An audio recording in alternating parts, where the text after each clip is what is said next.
Olá pessoal, estamos aqui no programa Sexto Sentido, um programa onde você vê o invisível. Você ouve o inaudível. E acessa o impossível. E falando no impossível, tudo bem, Dani? Estamos aqui com Dani Pascoal. Ela é professora, joga runas, conhece muito sobre toda essa parte esotérica, mas conhece mais ainda sobre magia egípcia. E pegou num tema que eu gosto muito, sabe por quê, né, Mari? Nossa, sei, né? Você já teve o privilégio de estar lá. Egito é tudo de bom. Fala um pouquinho sobre magia egípcia, Dani. Vamos lá, nós estamos falando de um culto de magia, vamos colocar desta forma, que data 7.000 anos antes de Cristo.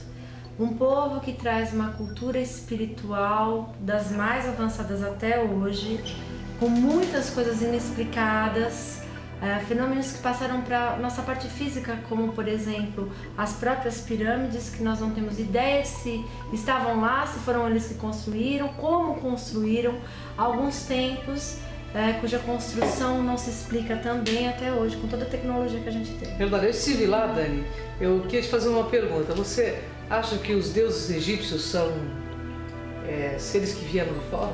Totalmente, acredito plenamente nisso. Nós temos algumas inscrições egípcias que mostram, tem até muita polêmica naquele livro Eram os Deuses Astronautas, eles mostram bem essa ideia.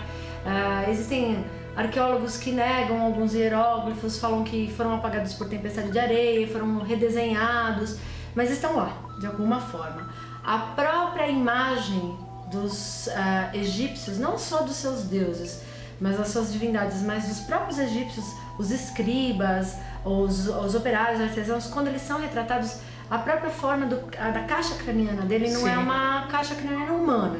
Principalmente de Akhenaton, né? Sim, principalmente Akhenaton, né? Akhenaton, ele acaba gerando todo um culto a partir dele, né?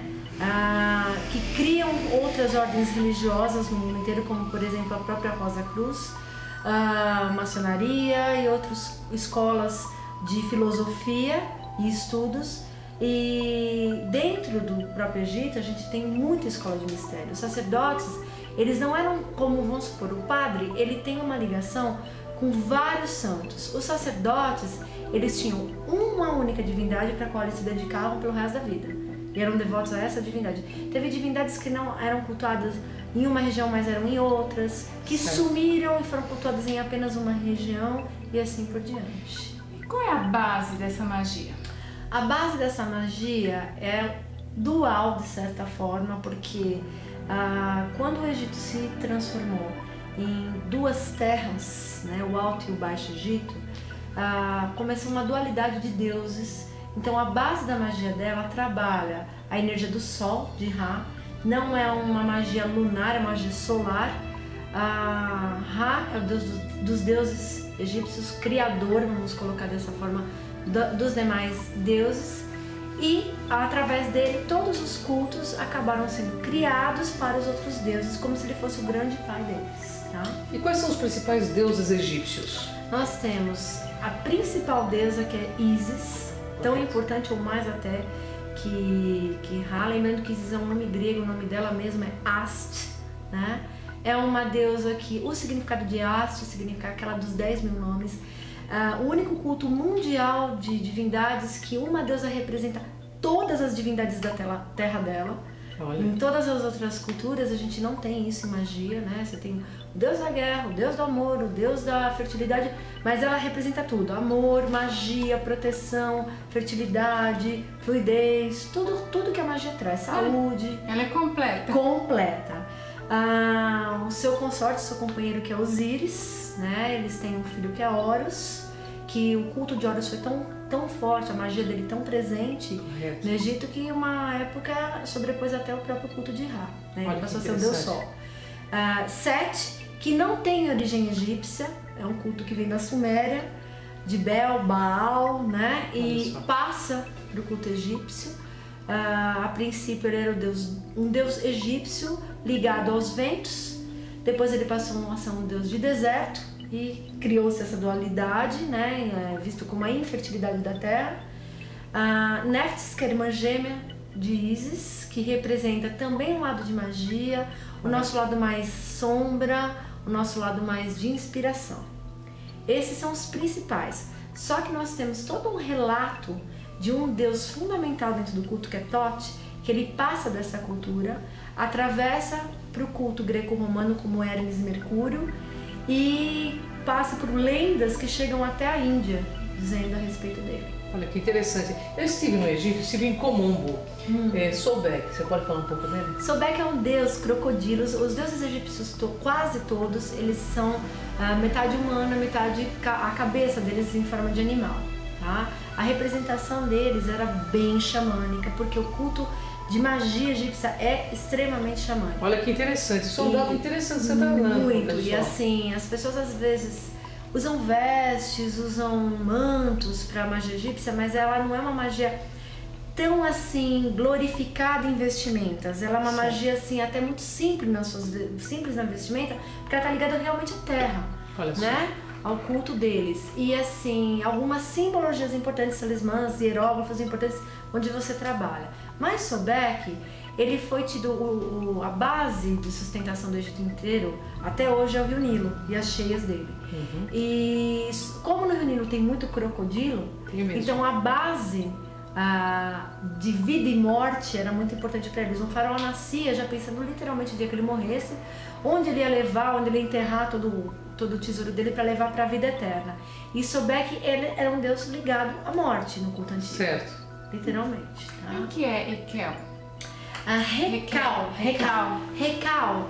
Nós temos uma deusa que é Requete, é uma deusa com cabeça de sapo. O culto dela também foi muito importantíssimo. Passou para a história greco-romana como Hecate, a mãe do submundo. A própria desinência, o próprio nome é originário do outro. E Hel, dentro da cultura nórdica. A Requete, ela cria um sistema, vamos colocar dessa forma, de magia baseada em talismãs. Esses talismãs são rezados, orações em egípcio, não em árabe, que é muito importante, há muita confusão, as pessoas praticam magia egípcia falando árabe. Árabe é um povo egípcio hoje. O que a gente tem hoje no Egito não é egípcio, é árabe, literalmente. Que era o povo do Oriente Médio que invadiu o Egito. E ali, hoje em dia, se fixou. Mas assim, Requete, você utiliza os recados da seguinte maneira. Você pega um símbolo talismânico, como por exemplo, o olho de Horus. Tá. Dentro desse símbolo, você faz uma reza que pode ser próxima ao objeto, pode ser em voz alta. Você consagra com incensos. O incenso é a principal oferenda dentro da magia egípcia. Como eu falei, uma magia de oferenda simples. Com vinho você pode consagrar. E faz essa oração com mantras em egípcio para pedir alguma determinada coisa, ligada à proteção, à abundância, à sabedoria, à prosperidade. E utiliza esse talismã, no meu caso, utilizo ele como um pingente, mas você pode utilizar na porta de uma casa, para quem trabalha com cura, num ambiente, num espaço, por exemplo, quem trabalha com feng shui, com feng shui no popular, num ambiente de harmonização também. Olha que interessante, né? Pegando esse gancho de olho de Horus, as pessoas usam a magia pro lado negativo, ao invés de ir colocar o olho de Horus dentro da casa da pessoa para que ela também possa ver. Me explica direitinho isso daí. Ótima pergunta, Mari. O que acontece é o seguinte, a magia egípcia, ela tem um lado muito pesado nela. As pessoas às vezes falam assim, fizeram macumba, magia africana. Vamos lembrar que o Egito está na África. Verdade. A nossa querida magia de vou amarrar na boca do sapo é uma magia egípcia, para Requete, a deusa sapo. Então as pessoas no Antigo Egito, eles não tinham a noção de Deus como um Deus único, bem e mal. Essa dualidade nesse sentido de eu vou morrer e vou para o inferno. Eles tinham a dualidade do bem e o mal, mas não de pagar por aquele mal. Então, a magia era pesada. Se utilizava sangue, sacrifício. Hoje em dia, por uma consciência mesmo, vibracional, espiritual, nós não fazemos isso. Substituímos, por exemplo, vinho por sangue por vinho, um sacrifício animal, nós fazemos uma comida para ser servida, né? De origem egípcia, que vai dar o mesmo resultado sem ter que fazer um sacrifício de ninguém, literalmente, de nenhum ser. Só que muitas pessoas às vezes utilizam determinados símbolos egípcios que têm força assim muito grande, como é o caso de olho de Horus, o olho de Ra, que deveria proteger o ambiente, para eu consagrar dentro de um recal, fazer uma reza em cima dele e me projetar dentro da casa, no ambiente de alguém e literalmente saber o que está acontecendo. E é o olho que vai ver? Não necessariamente, mas a pessoa vai estar sabendo, vai estar sendo intuída. Alguém vai vir contar alguma história. Por exemplo, eu boto na casa do casal para saber como está o relacionamento deles. E se houver alguma briga, eu tô sabendo, e aí eu posso me aproveitar disso por algum motivo. Vocês uma forma meio negativa. Bem negativa, né? Bem negativa. Mas infelizmente existe. Existe, né? E o deus Anubis, ele tem alguma coisa a ver com isso ou não? O deus Anubis, ele não tem a ver exatamente com isso, porque ele é um deus também ligado à morte, ele era o deus da mumificação. Correto. Era um deus que embalsamava os corpos 14 dias de ritual, literalmente, com máscara mortuária. E era tudo feito um preparo. Ele recitava vários recaus nos objetos que ele colocava nas múmias, né? Os sacerdotes dele e nos mitos dele. Ele teria sido o primeiro mumificador, né, de Osíris. E através disso, as pessoas acabaram, como é um deus ligado à morte, então também pode fazer mal. Mas eu acredito que o culto mais assim mal interpretado é o de Sete. O culto de Sete saiu do Egito. Nós ouvimos falar hoje em dia, às vezes, até sobre satanismo, que foi uma troca do nome de setianismo, que é um culto a Sete. Certo, olha que legal, e originou uma ideia totalmente contrária do que seria ele. Ele é um deus necessário, porque ele é o deserto, ali é uma região muito abundante em deserto, então tem que ser glorificado por alguma coisa. Mas infelizmente as pessoas não... Eu falo assim, sempre que você for estudar magia, estuda mitologia, você vai se aprofundar assim, muito na magia, vai conhecer e saber fazer ela bem. Correto, isso Agora, é importante. as pessoas, Deus ligado a Satã. Não tinha nada de Satã no Egito Antigo, então fazem uma confusão enorme. Violenta, né? Existem muitos cultos que saem no Egito. O principal que a gente tem aqui no Brasil não tem nenhum templo, mas em Portugal tem, que é a Quemética. Quen é o Egito, a terra de Quen. Certo. Então a Quemética, ela traz ainda cultos próximos, só que a gente tem escolas que saíram da Quemética que infelizmente utilizam esse lado ruim e pegam esses deuses como Sobek, como Requete, a própria Isis utilizam de uma maneira negativa. Uma forma negativa. Ou vampírica, né? Olha só, hein? Ele passasse uma magia, né? Sim, de bem-estar das pessoas, né? Para desestressar, talvez, porque hoje as pessoas estão bastante estressadas, a cabeça, né? Tudo a mil, né? Você podia passar uma magia para a pessoa ficar bem calminha? Toda vez que você for precisar se equilibrar, a primeira coisa que a gente aconselha dentro da magia egípcia é oferendar um incenso, seja do que for. Certo. Quando a gente está dentro da magia mesmo, a gente dá preferência para incensos de origem egípcia. Então, né, que utilizaram, como é o caso da mirra, o olíbano, o sândalo. Existe um incenso árabe que é o bahur, que é uma resina que a gente queima, então pode ser muito cheirosa. Vocês encontram assim 25 de março nos empórios árabes. Então a primeira coisa que você pode fazer para já purificar o ambiente é você. A segunda coisa, existe uma erva que é o hibisco vermelho, de origem egípcia. Inclusive tem um chá lá chamado carcadê. É o carcadê. Que eu tomei muito, que deixa você assim meio ligado. Exatamente, ele é extremamente energético, então você pode utilizar para subir a tua energia em todos os sentidos. Às vezes sobe até a pressão, tem que maneirar, tá? E assim, pode ser servido gelado, pode ser servido quente, pode ser feito ponche com carcadê. É uma delícia bom o com carcadê. Utilizar em receitas mesmo. Ai, que gostoso. Dani, nessa magia, como que a gente pode utilizá-la no cotidiano? No cotidiano, através de talismãs. Existe um trabalho chamado Kabash, em que vocês têm as posturas egípcias e os mantras para fazer a magia, né? As músicas também egípcias com as posições que você pode trabalhar, tá? No dia a dia.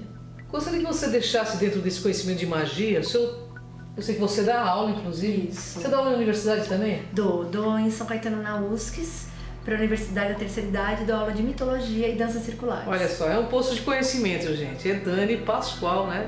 Não é parente, mas está uma ligação cósmica enorme aqui. Dani, deixa teu site, seu telefone, para quem quiser fazer esse curso com a Dani, né? Acho que vai ser muito legal, né? Tá, ok. Vou deixar meu e-mail, que é o brumamagias@gmail.com. A minha escola é Bruma Magias em São Caetano. Nosso telefone de contato é o 4227-1990. Bem devagar agora. 4227-1990. Ok. É isso aí, né, Mari? Infelizmente uma pauta deliciosa, mas a gente já está encerrando. Poxa vida, é triste, né? A gente tem que deixar tanta cultura, né? Não, a gente vai voltar aqui, a gente não vai deixar. Porque aqui o normal é ser diferente, né, O Mari? normal é ser paranormal, né? Totalmente. Aqui tem a Dani. Até a próxima. Até o próximo, gente.